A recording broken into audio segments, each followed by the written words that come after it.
Buen día, soy Cristina Indemini, estudiante de la carrera de Comunicación Social de la Universidad Técnica Particular de Loja.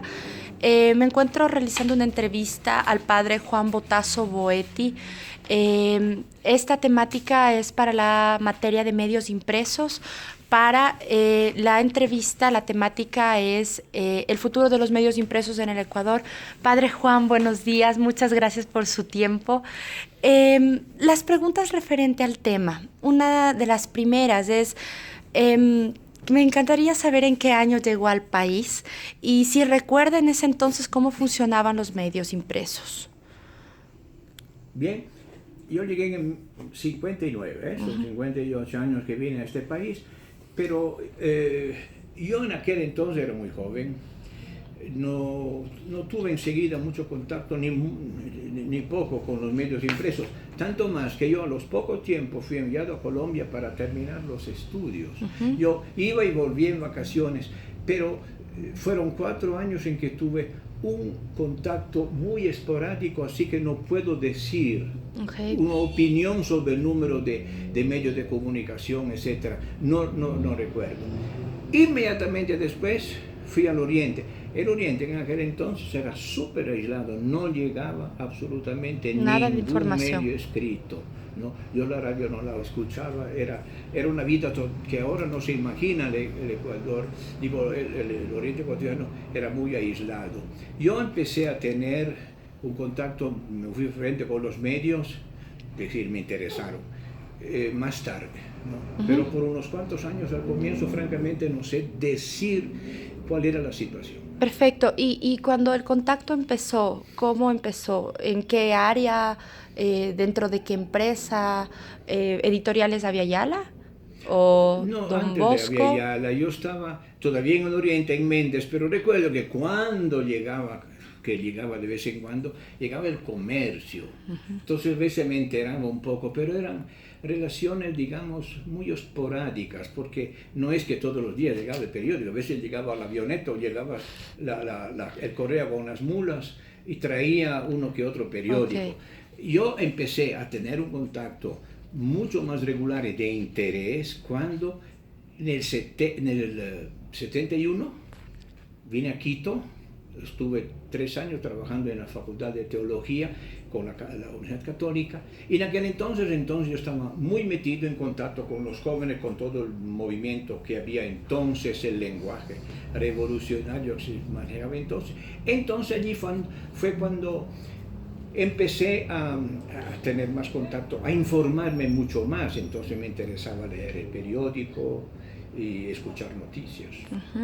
Y un trabajo real, directo, relacionado con, no medios impresos de distribución masiva, pero medios impresos como editoriales, ¿cuándo empezó?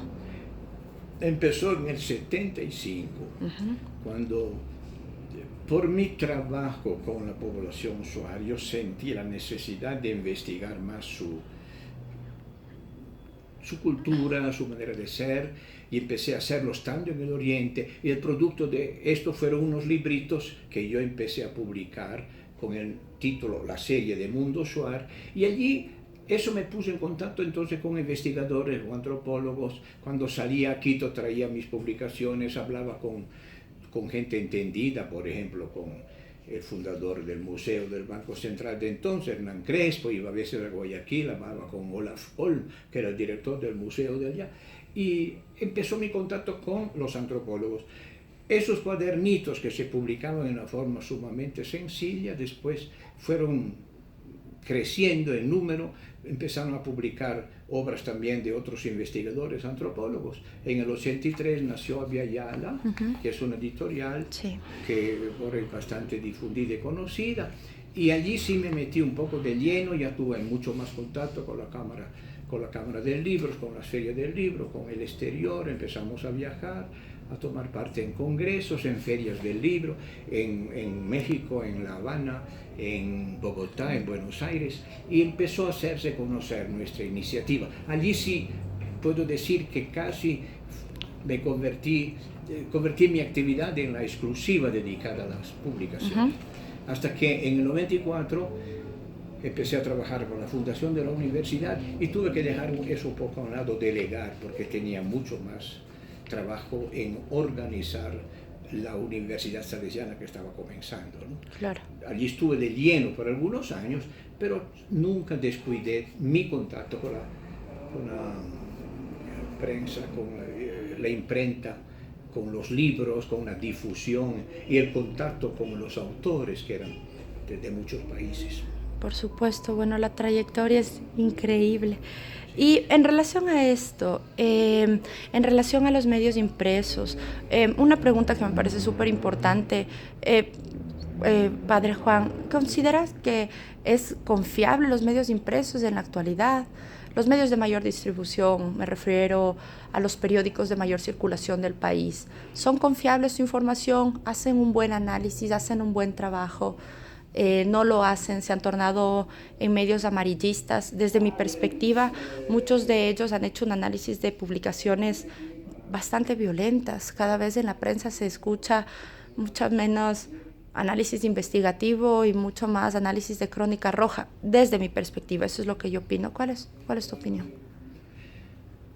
Bueno, como todo el mundo, mire, hay que siempre saber detrás de un medio de comunicación quién está. Y cuando uno sabe quién está, uno se pregunta qué interés tiene. Claro. Uno no arma una empresa de comunicación si no tiene alguna finalidad. Y muchas veces tiene que defender ciertos intereses. Yo sigo bastante vía internet prensa de otros países, claro. Por ejemplo de España, del país de Francia, el Clarín, Italia, El País. Y veo que no es muy diferente a la prensa del Ecuador. Ahora, se sabe que hay periódicos que tienen un corte de tipo más, interés más social, son menos críticos con ciertos tipos de iniciativas de gobierno.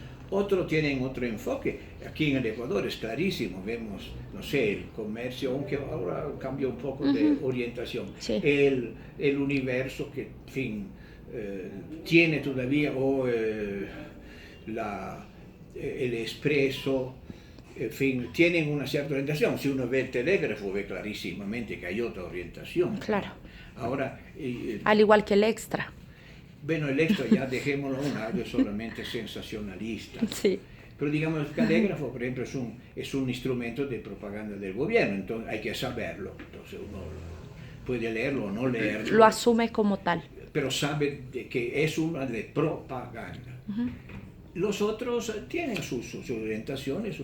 De todas maneras, yo lo que leo en los periódicos, sobre todo Universo y Comercio, son los editoriales, ¿no? Los demás lo paso así, porque es crónica.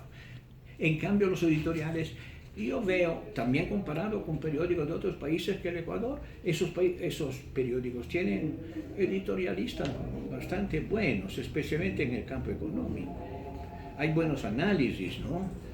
Claro que no concuerdan siempre con la orientación del gobierno, pero al leer los medios de comunicación hay que saber comparar, no hay que leer solo una fuente, solo una dirección, hay que también saber lo que hablan en otro, y uno hace un poco el promedio y busca... Termina la idea. Dale. Y por último, me gustaría preguntar, ¿cuál es tu perspectiva? ¿Qué consideras que puede ocurrir con este tipo de medios de comunicación, los medios impresos de comunicación a largo plazo? ¿Aumentarán, disminuirán, desaparecerán gradualmente? Bueno, los medios electrónicos están transformando totalmente el sector, ¿no? Muchos periódicos han tenido que cerrar y lo sabemos, otros se limitan, muchos hacen ediciones solamente virtuales. Lo que yo espero es que con el nuevo gobierno haya menos control, se soporten más las críticas. La vida de un país son el pluralismo de opiniones, no hay que solamente insistir en una línea, ¿no? Y porque me parece que sí hubo excesivo control. Sí. Sobre ciertos periodistas, sobre ciertos periódicos, hubo castigos, hubo juicios. Tienen derecho a la crítica. La crítica no solo tienen derecho, es un deber, de otra manera se empobrece el debate, ¿no? Entonces yo espero que con el estilo que tiene el nuevo presidente haya un poquito más de apertura, ¿no? Porque también de parte de organismos internacionales hubo muchas críticas al Ecuador por sus limitaciones en el campo de la prensa, ¿no? Hay todavía mucha libertad, pero podría haber más. Perfecto. Muchísimas